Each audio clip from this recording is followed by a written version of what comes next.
Continuamos con Sentido Público y es momento ahora de meternos en la más estricta actualidad. Espera que no encuentre porque ya tengo un mareo. Acá estamos. Cuba, señor. Cuba. ¿Y qué va a pasar? Un antes y un después, claramente, Sí, ¿verdad? tal vez la reforma más esperada por los cubanos, tanto en la isla como en el exilio. Ayer el gobierno de Raúl Castro anunció la demorada reforma migratoria, que forma parte de otra serie de reformas, habilitación para comprar electrodomésticos, habilitación para comprar casas, una serie de modificaciones que se venían haciendo en la economía y el régimen político en la isla. En este caso, ¿qué es lo que cambia la política migratoria en Cuba? Hasta el momento en Cuba, para poder salir del país, vos tenías que tener, por un lado, una carta de invitación de una persona que viviera en un país extranjero, una institución, un gobierno, etcétera, y al mismo tiempo lo que se llamaba carta blanca, que era un permiso especial que te daba el gobierno de Cuba, sin el cual vos no podías salir del país. A partir de ahora, la situación se invierte. Esto hablábamos con Quiroga fuera del aire. La situación se invierte.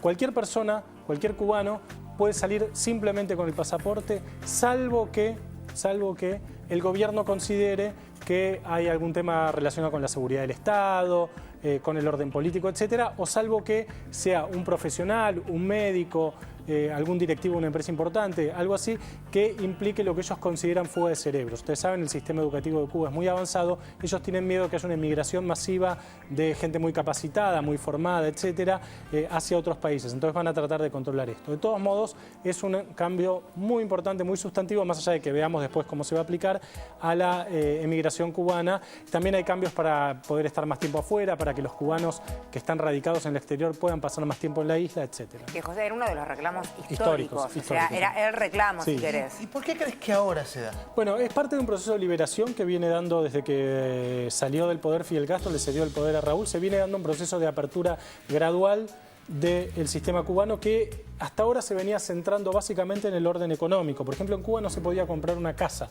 Vos podías cambiar una casa. Ahora, ¿qué hacía la gente? Tenía una casa más chica, tenía una casa más grande, la cambiaba y ponía la diferencia en un mercado negro de casas que efectivamente había. Lo mismo con los autos, lo mismo con una serie de cosas.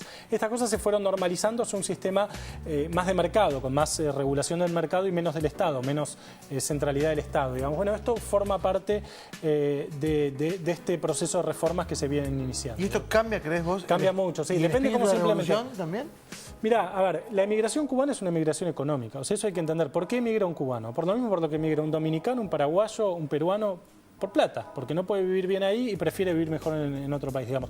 La emigración política, la emigración de los 60 ya no existe, más una emigración económica. La persecución ideológica. Sí, una emigración económica. En un momento en el cual el principal país al cual se dirigen los cubanos emigrados es Estados Unidos, está en una crisis con un alto desempleo, por ahí no hay tanta emigración hacia Estados Unidos como se teme, por ahí hay emigración hacia Argentina, hacia otros países. Nosotros vemos emigración de países latinoamericanos en Argentina. Ahora, en un partido de fútbol hubo los últimos, ¿no? En Canadá. Se fugaron dos cubanos. Claro, eso es algo bastante común. Era habitual, ¿te acordás? Porque no tenían permiso. Claro. Porque no tenían permiso. Ahora van a poder supuestamente poder salir y entrar. Las características que vos mencionabas del tipo de permiso también dan cuenta de bastantes restricciones. Sí, es restrictivo. Claro. A ver, se invierte, es muy ambiguo. Se invierte la situación. Antes vos no podías salir de Cuba salvo que te dieran un permiso. Ahora vos podés salir de Cuba salvo que no te den el permiso. Claro, digamos, se invierte el sistema. Sí. Es arbitrario. Sí, no sigues, de todos modos, José. es arbitrario, es discrecional y no es como en cualquier país del mundo. Por ejemplo, que vos, salvo que tengas una causa judicial, podés salir y entrar las veces que quieras. Caso Martín. Vamos ahora a hablar de las últimas novedades con respecto a la despenalización del aborto en Uruguay. Yesla y Mariana. Se aprobó hace un rato nomás en la Cámara de Diputados. Uruguay no despenaliza y legaliza el aborto, ¿no? Lo que hace es ampliar las circunstancias en las cuales se puede acceder al aborto. Sin embargo, es un gran avance. Dentro de las 12 semanas de gestación, una mujer puede presentar tanto en un hospital público como en uno privado. Va a tener que seguir ciertos requisitos que impone esta ley. Le van a dar esos requisitos implican decirle al médico por qué quiere interrumpir voluntariamente la gestación que tiene en curso, pasar por un comité de expertos interdisciplinario, tomarse 5 días para pensar esa decisión. Ese comité interdisciplinario le va a hablar sobre los riesgos de la práctica, las alternativas que tiene a la interrupción, podría darlo en adopción. Está pensado como una instancia de reflexión, tal vez para convencerle que cambie de idea, y esto es lo que estos aspectos de la ley que no legaliza o despenaliza y no deja la libertad de la mujer a decidir sobre su cuerpo, es lo que ha sido más cuestionado por el movimiento de mujeres. Sin embargo, el Frente Amplio, el oficialismo que fue quien impulsó esta reforma, dice esta es la ley posible en este momento porque no le alcanzaban los votos para tener una ley que despenalice y legalice el aborto como realmente querían, con lo cual se aprobó, ya es ley, y es el primer país en Sudamérica que tiene una legislación tan amplia como esta. Y por otra parte tenías un trascendido con respecto a nuestro país y Pichetto haciendo declaraciones con respecto al tema. Sí, en esto hace poquitos minutos el jefe de la bancada del Senado, kirchnerista, Miguel Ángel Pichetto, en el marco de otra discusión, se refirió a las trabas que estaban teniendo para la aplicación del acceso al aborto no punible en la Argentina y dio a entender, anunció que impulsaría el oficialismo un proyecto de ley para que quedaran claros y no tuvieran dudas, como hemos visto la semana pasada en la Ciudad de Buenos Aires. Este debate hay que cerrarlo para todo el país, dijo Pichetto. Ahora el punto es, el aborto no punible ya es ley en la Argentina desde 1921. La verdad que perder una discusión para hablar de lo mismo para mí no me parece demasiado productivo. Gracias, Marian. Vamos ahora a una remake que se las trae, un clásico del cine del terror. Viene con remake, Osval. Es verdad, se refiere Fede a Carrie. En un baile de graduación, más si es norteamericano, la chica tiene que lucir linda como Federica, como Mariana, tiene que estar impecable. Gracias, Chichi. De nada. Y bueno, y aquí aparece en una escena memorable de Brian De Palma, cubierta de sangre, absolutamente. Un clásico del cine. Absolutamente devastado, un clásico del cine, exactamente así. Es una vuelta, Osvaldo, ¿no? El que le tira la sangre. Es el que le tira la sangre. Sí, bueno, la cineasta Kimberly Page decidió hacer una remake, o sea, una nueva versión de Carrie, con una actriz que viene muy bien, que es Chloe Moretz, la misma que trabajó en La Invención de Hugo Cabret y en Sombras Tenebrosas. Una remake donde va a contar la historia de esta muchacha que tiene poderes mentales. Parece ser que en esa historia hay una constante, una madre muy autoritaria, muy brutal, bromas de sus compañeros, en fin, una manera de mostrar la parte psicológica que el libro de Stephen King también tiene y también insinúa, porque esto proviene de un texto clásico también de Stephen King. Carrie, no sé si es una gran película, pero dentro del género del terror, como Psicosis de Hitchcock y la célebre escena de la bañera, donde la sangre se va por el resumidero, tiene cosas memorables de Brian De Palma. En mi opinión no es una gran película como cree todo el mundo, pero es cierto que en el género de terror es absolutamente impecable. Así que, bueno, bienvenida para volver a asustarse si es que alguien se asusta todavía con estas películas. Ahí está la remake de Carrie, nada menos. Estamos ya con nuestro invitado. El tema son las condenas, las sentencias para Chabán, para Callejeros, en fin. Por el tema Cromañón estoy con Pablo Blanco. Pablo es papá de Lautaro, víctima de Cromañón. Bienvenido, gracias por venir. ¿Tus dos hijos estaban esa noche? Sí, Maylin también, que bueno, Maylin sobrevivió y se está casando el 3 de noviembre y se está recibiendo como socióloga a fin de año. Así que bueno, esa es la otra cara de la historia en el caso de nuestra familia, ¿no? A ver, decíamos, algunas de las condenas, las más emblemáticas, simbólicas, quizás porque conocemos a los personajes, son 10 años para Chabán, 7 para Fontanet, para Pato Fontanet, el líder de Callejeros, la voz de Callejeros, 6 para el baterista de Callejeros, Vázquez, que ya se encuentra detenido en realidad por el crimen de su mujer. ¿Qué conclusión sacas? ¿Qué te parecieron estas condenas? Sí, también está el subcomisario Díaz, además de todos los integrantes del grupo de Callejeros, y los 3 funcionarios de ese momento del área de control comunal, que son Fabiana Fisbin, López y Torres, ¿no? Ana María Fernández y Torres.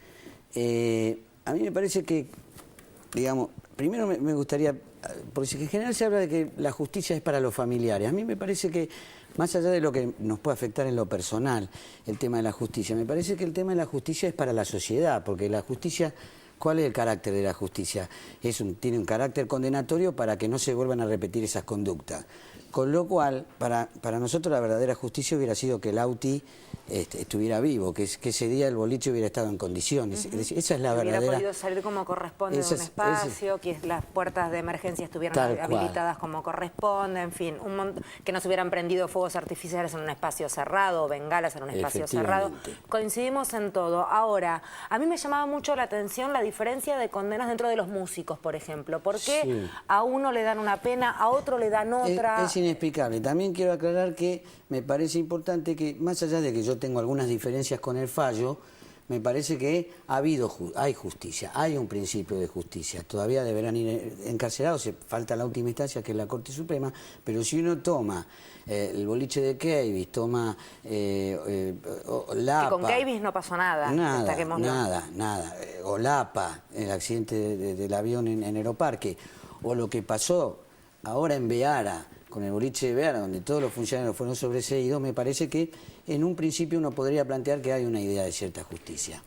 Me parece sí que es cierto, por ejemplo, en los fundamentos del fallo, respecto de lo que vos decías, se dice que Fontanet se le da una mayor condena porque él podía haber dejado de cantar y haber dicho yo no salgo a cantar porque las condiciones del boliche son inseguras y esta era una forma que él tenía de impedir el accidente. Primero que creo que ellos de ninguna manera veían la posibilidad del accidente, pero es la misma que tiene el baterista, que tiene la saxofonista o que tiene el que toca la guitarra.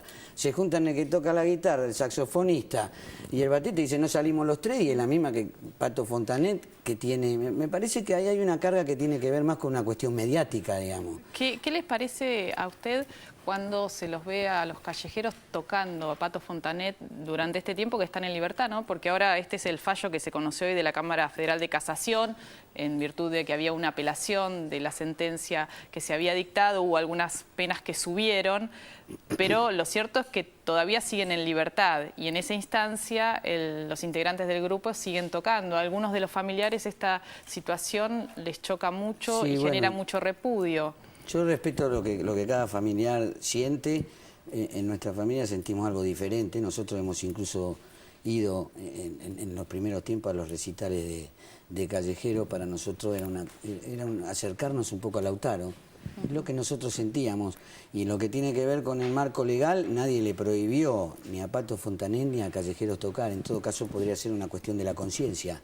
Pero en ese aspecto, si hablamos de la conciencia, me parece que es lo que cada uno siente y lo que cada uno piensa, digamos, ¿no?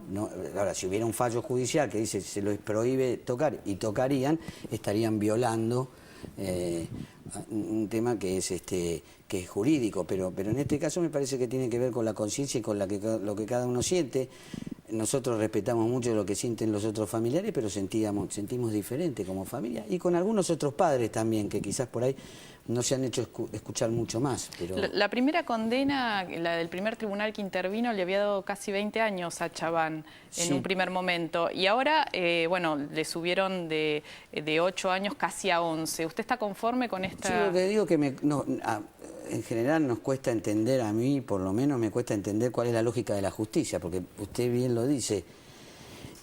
En el primer fallo del tribunal oral, Callejeros es absuelto y Chaván y el subcomisario Díaz tienen 20 años de prisión. Y de ahí pasamos a 10 años de prisión para Chaván, a 8 años de prisión para el subcomisario Díaz, por ejemplo, y a 5 para Fontanet. Y a 7 para Fontanet. 7 para Fontanet. Ahora, pero el fallo anterior era 5. Ahora pero sube en el a fallo 7. del tribunal oral era absuelto. Absuelto, sí. Igual me parece que este fallo tiene algunos elementos interesantes, que es el tema de los funcionarios. Fabiana Fisbín, Torres y Ana María Fernández, porque me parece que hay una responsabilidad fundamental del Estado en esta situación, mucho más que la de los músicos, incluso porque además, más allá de la que podamos determinar de los músicos, después hubo un Beara, no murieron 194, murieron 2. La vida de esas chicas para su familia es tan importante como la vida de Lautaro para mí. Sí, todos esos lugares fueron habilitados por alguien, ahí estás apuntando vos, Por digamos. supuesto. Hay un responsable que es el Estado. En Beara estaba mal habilitado, se había construido una parte alta donde estaba una mayor cantidad de público y murió. En este caso a nadie se le ocurrió culpar al grupo Ráfaga, que me parece correctísimo, ¿no? Digo, pero sí los funcionarios fueron absueltos. Entonces me parece importante como saldo de lo que pasó con Cromañón y de lo que tiene que ver con el concepto de la seguridad, porque incluso desde Cromañón lo que aparece es otro concepto de la seguridad. Hay un concepto de la seguridad que tiene que ver con el tema de la seguridad de los bienes personales, de los bienes materiales de las personas y de la vida de las personas, en lo que tiene que ver con acciones violentas, de intento de robo, que es válido, pero también se había dejado de lado otro concepto de la seguridad, que tiene que ver en la seguridad, en la vida cotidiana, en las cosas cotidianas que hacemos. ¿Y cree que cambió algo desde la tragedia de Cromañón? En principio, en algún momento sí, pero nosotros somos una sociedad, me parece, que es espasmódica, ¿no? Vino, pasó y peligrosamente estamos retrocediendo nuevamente. Si no, no hubiera sucedido Beara. Sí, o el tema de, a mí las bengalas, en fin, después hubo un accidente al aire libre con un pibe que llevó una bengala y terminó matando a otro porque la bengala se le disparó. Digamos, tenemos que entender que determinadas herramientas que no deben ser utilizadas en determinados ámbitos y en determinados espectáculos. Yo cuando veo en los partidos de fútbol cómo están con las bengalas también, a mí me da pavor porque realmente podés lastimar mucho a alguien. En este caso murieron 194 personas. Yo no te lo voy a contar a vos, pero digo, deberíamos todos aprender un poquito más. Sí, me parece que tiene que ver con la idea de la conciencia, por eso digo desde otro concepto de la seguridad, ¿no? También, no como confrontativo, pero sí como una parte más. Sí. La idea de la seguridad, de cuidarnos, que tiene que ver, que esto va a venir en la medida en que haya mejores condiciones sociales, mejores condiciones de educación, un montón de otras cuestiones, pero mientras esto va avanzando, es necesario avanzar en el concepto de la seguridad desde la defensa de la vida en todos sus aspectos, ¿no? Porque Cromañón es parte de esto.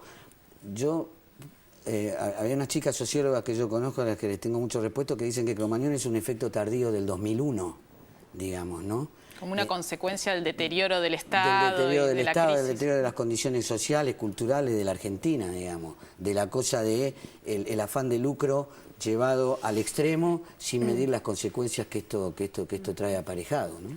Pablo, muchísimas gracias y ojalá que sirva para que todos tomemos conciencia de que también todos somos responsables, de que cada acción que uno comete en cada ámbito también tiene una repercusión. Sí, porque yo, permíteme breve, digamos, esos mismos chicos, algunos de ellos que en forma indolente prendieron bengalas y que sin duda es un tema sobre el que hay que trabajar, esos mismos chicos, muchos de ellos, no los que prendieron bengala, pero digo los que estaban ahí adentro, vos sabés que más del 38% de los chicos fallecieron por entrar a salvar a otros jóvenes que no los conocían. A mi hija Maylin no sé quién la salvó. La sacó alguien. Alguien la sacó, alguien que entró y arriesgó su vida. Digo, las dos caras de una historia. Por eso me parece importante trabajar, ¿no? desde la conciencia el tema. Muchísimas gracias. No, por favor. En homenaje a las 194 víctimas. Que no se repita. Ya venimos.